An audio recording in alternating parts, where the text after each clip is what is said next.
Pressing and pressing high is something that we all want to do, but lots don't understand how to execute properly. So we're just going to talk through in this video today, one, how we press and how we press in numbers and how we press together, and the thinking behind where we want the ball to go and who's actually going to win the ball back. And we'll look at how we defend in different parts of the pitch and how we press in different parts of the pitch as well. So I'm going to start with pressing high. And this situation here is a situation we see quite a bit, where if we're the team in blue, we've got a compact shape.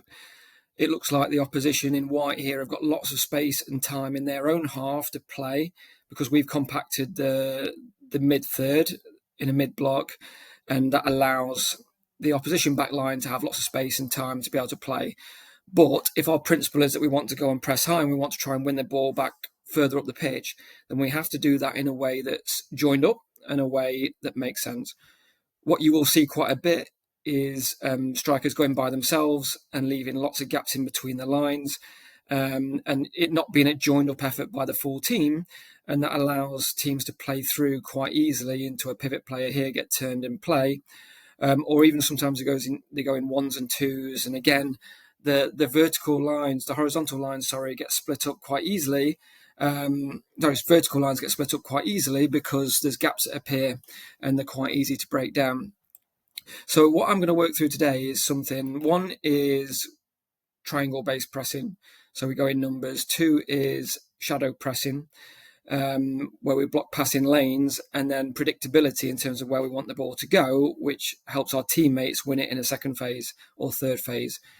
So if this was a setup now, we want our striker to go and initiate the press here, and they're running at full pace there. We want them to go at full pace, but what they've got to do is slow down as they get to the ball so they can regain their balance, and because it'd be too easy for the defender to knock it past them if they were going at full speed all the way. So it's 100% for 90% of the way. Slow down, get your body shape, make the play predictable in terms of where we want the ball to go. What we're also going to want to see is this left winger here jump, and a lot of players will be scared to get in front of their man here. They'll think they have to man mark, and that's behind the player. Get in front of the player, but in the passing lane, so the ball can't be passed directly to them. And maybe this left-sided centre midfielder here jump in front of their man. So we've got a triangle shape here. We've got press, we've got cover, and we've got balance here in a triangle. And that should encourage our teammates to come and press the action here and crowd the space. We can even push up the pitch a little bit here. The back line have seen that they can only play backwards now.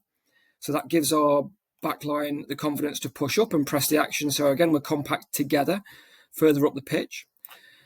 And we've left this player here, but there's no passing lane to get them. That's called a shadow press. So the player that we're marking is in the shadow, and we can come and press and crowd. This player is also in the shadow here, and they've come to press.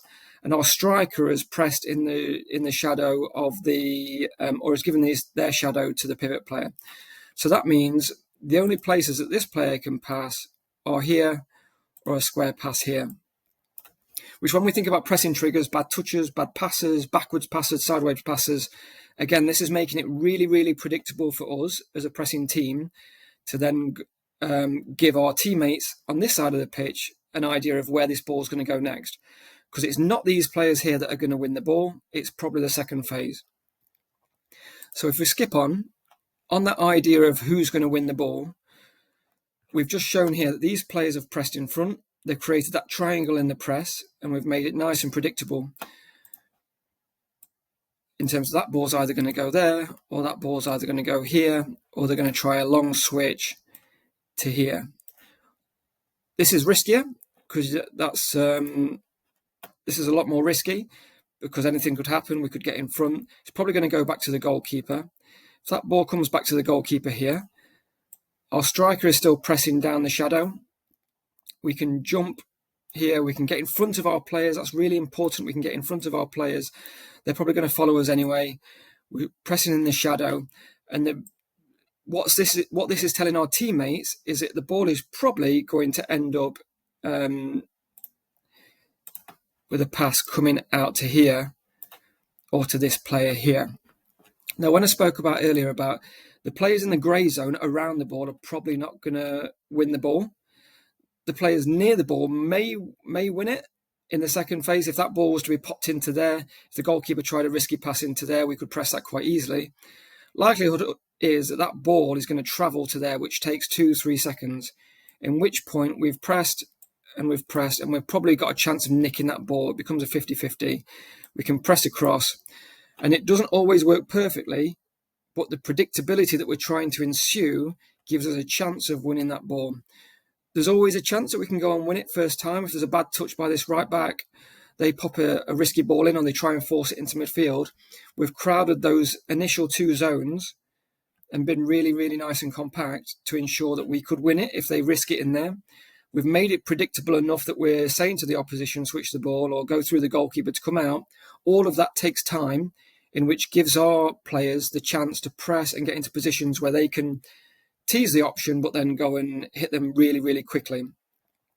Now, the one thing to bear in mind with pressing is it isn't always going to work. You're not going to win the ball all of the time, and you shouldn't hold your team to account to win the ball back all of the time, because that's an unfair standard.